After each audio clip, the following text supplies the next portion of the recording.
High বন্ধুরা, কেমন আছো? আজ নতুন একটা গল্প নিয়ে হাজির হলাম। আশা করি সবার ভালো লাগবে। সবাই আমাকে সাবস্ক্রাইব করে রাখবে। বন্ধুরা, আজ তোমাদের শোনাবো ঝড়ের রাতে বন্ধুর সাথে মজার একটি ঘটনা। স্কুল জীবন থেকে অন্য বান্ধবীদের মতো আমার কোনো বয়ফ্রেন্ড ছিল না। এমনকি কলেজে উঠেও আমি কাউকে পছন্দ করতে পারিনি, যদিও অনেকজন আমাকে প্রস্তাব দিয়েছিল, কিন্তু আমি কাউকে একটা বিশেষ কারণে পাত্তা দিই না। ও হ্যাঁ, আমি তখন আমার পরিচয় দিইনি। বন্ধুরা, আমার নাম যমুনা।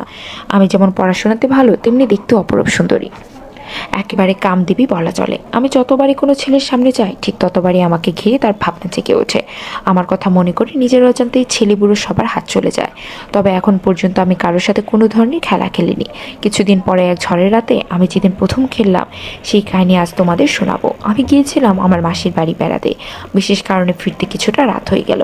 রাধাপুরে আসতেই আমি ঝড়ের কবলে পড়লাম। প্রচণ্ড বৃষ্টি ও বজ্রপাতের আওয়াজে কোনো শব্দ ঠিক করে শোনা যায় না। এদিকে এই দুর্যোগের কারণে সবগুলো বাড়িতে ইলেকট্রিসিটিও চলে গেছে।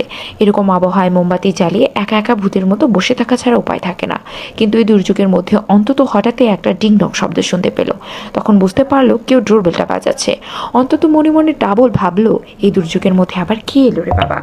এইসব কথা ভাবতে ভাবতে ও দরজার কাছে এসে পৌঁছালো। দরজা খুলতেই অন্ধকারের মধ্যে ঝাপসা একটি ছায়া দেখতে পেলে ও কিছুটা ভরকে গেল।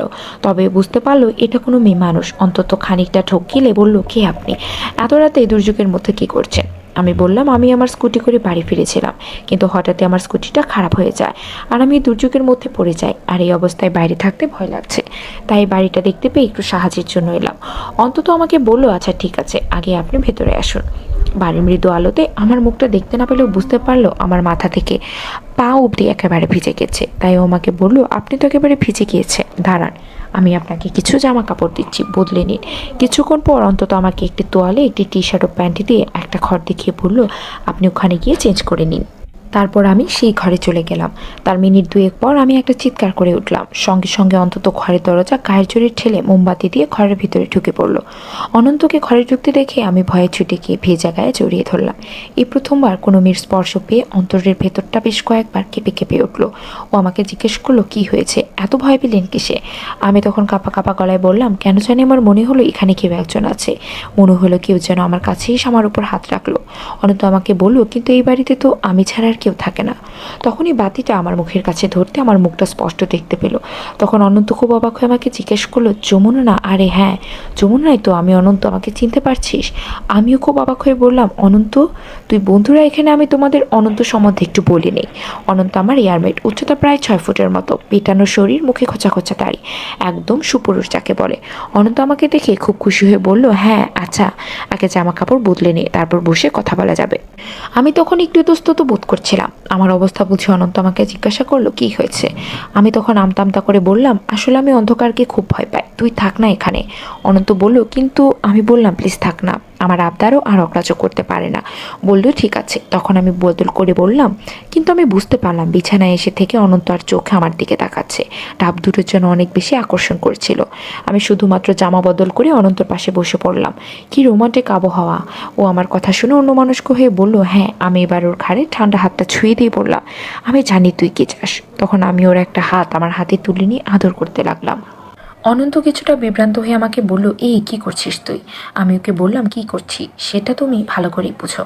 আর চোখে আমাকে দিচ্ছিলে না? আসো, কাছে এসো, আমি তোমাকে আজ রাতে ভরিয়ে দেব। এরপর আমি ওকে খেলার আহ্বান জানিয়ে দিলাম। আমার এই হেন আমন্ত্রণে অনন্ত আর নিজেকে আটকে রাখতে পারলো না। ও আমার ডাকে সাড়া দিল। আমি ওকে বললাম, আজকে আমাকে ভরিয়ে দে, আমার সব কিছু নিয়ে নে তুই। এরপর খেলা শুরু হয়ে গেল। বৃষ্টির তালে তালে খেলা চলছে। বেশ কিছুক্ষণ খেলাধুলা চলার পর অনন্ত আর আমি বেশ ক্লান্ত হয়ে শুয়ে পড়লাম। আমার 24 বছরের জীবনে প্রথমবার খেলে আমার চাহিদা যেন আরও বেড়ে গেল। বাইরে তখনও প্রচণ্ড ঝড় বৃষ্টি হচ্ছিল, তবে সেই ঝড় আমার মনের ঝড়ের চেয়ে বেশি নয়। অনন্ত তখনও বিছানায় শুয়েছিল। আমি বুঝতে পারলাম ও এখনই আর দাঁড়াবে না, তাই আমি নিজেকে কষ্ট করে সামলে নিলাম। এদিকে টের পেলাম আমার ব্যথা করছে। প্রথমবার খেলার কারণে অনেক ব্যথা পেয়েছি, তাই আস্তে করে উঠে ফ্রেশ হয়ে এলাম। এদিকে মোমবাতিটা নিজেকে শেষ করে মিটিমিটি করে আলো দিয়ে যাচ্ছিল, আর তাতেই রুমের ভেতরটা একটা আলো আধারি খেলা তৈরি হয়ে গেছে। তবে ওর জীবন প্রদীপ প্রায় শেষের দিকে, তাই আমি অনন্তকে বললাম, এই ওকে আরেকটা মোমবাতি জ্বালাও। ও আমার কথা মতো কাজ করছে। ওখানে গিয়ে আমরা বেশ খুশ গল্পে মেতে উঠলাম। আমরা দুজন স্টাডি রুমে চলে গেলাম। গল্পের মাঝে অনন্ত আমাকে বলল, কি রে তোর মনে আছে আমি তোকে অধরা কেটে প্রস্তাব দিয়েছিলাম, তখন তো তুই একেবারে সরাসরি না বলে দিয়েছিলি। আমি বললাম, আসলে আমি মনে করতাম কলেজ লাইফে পড়াশোনাটাই আসল, এর বাইরে কিছু করতে গেলে এস্টাবলিশড হতে পারবো না, তাই কোনো সম্পর্কে জড়াইনি। কিন্তু তোকে আমার শুরু থেকেই ভালোই লাগতো। অনন্ত তখন আমাকে জিজ্ঞেস করলো, আচ্ছা তুই যদি আমার বাসায় না আসি, অন্য কারো বাসায় ঢুকে পড়তি তাহলে কি হতো? আমি বললাম, কি আর হতো। ও আমাকে বললো, তখন কি অন্য কাউকে দিয়ে? ওর কথা শুনে আমি ওকে একটা কিল মেরে বললাম, গাধা একটা, আমি কি অন্য সবার মতো? তুই মনে মনে চাইছিলি তাই দিলাম। আর শুনে রাখ, এটাই আমার প্রথম। অনন্ত আমার কথায় খুশি হয়ে বলল, যমুনা আমারও এটাই প্রথম খেলা। এর আগে নিজে নিজে কাজ করেছি, কিন্তু আসল ফিল পাইনি। আমাদের কথা চলাকালীন সময় বাইরে একটা দমকা হওয়ার সাথে প্রচণ্ড শব্দে বজ্রপাত হলো, আর তাতে আমি ভয় পেয়ে অনন্তকে জড়িয়ে ধরলাম।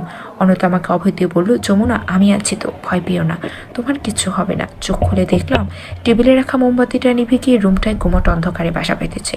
তখন অনন্ত আমাকে ধরেছিল। আমি ওকে বললাম, আমার খুব ভয় করছে অনন্ত, এভাবেই আমাকে ধরে থাকো। কিছুক্ষণের মধ্যে অনন্ত দাঁড়ালো। আমিও সুযোগ পেয়ে ওকে বললাম, আজ রাতটা এভাবে নষ্ট করো না অনন্ত, এসো আমরা দুজনে একাকার হয়ে যাই। বাইরে ঝড় কিছুটা কমে এলো, ভেতরে প্রচণ্ড ঝড় শুরু হলো। আমি তখন মনে মনে ভাবলাম, জীবন এস্টাবলিশড হতে হবে এটা যেমন জরুরি, তেমনই জীবনে খেলার মজা নেওয়া অনেক জরুরি। আর এখন আমরা সেই মজা দেওয়া নেওয়ায় খেলায় ব্যস্ত আছি। মনে মনে চাইছি এই খেলা যেন অনন্তকাল ধরে চলে। বন্ধুরা, কেমন লাগলো আজকের গল্পটা কমেন্টে জানাও। এরকম আরও নতুন নতুন ভিডিও পেতে চ্যানেলটি সাবস্ক্রাইব করো।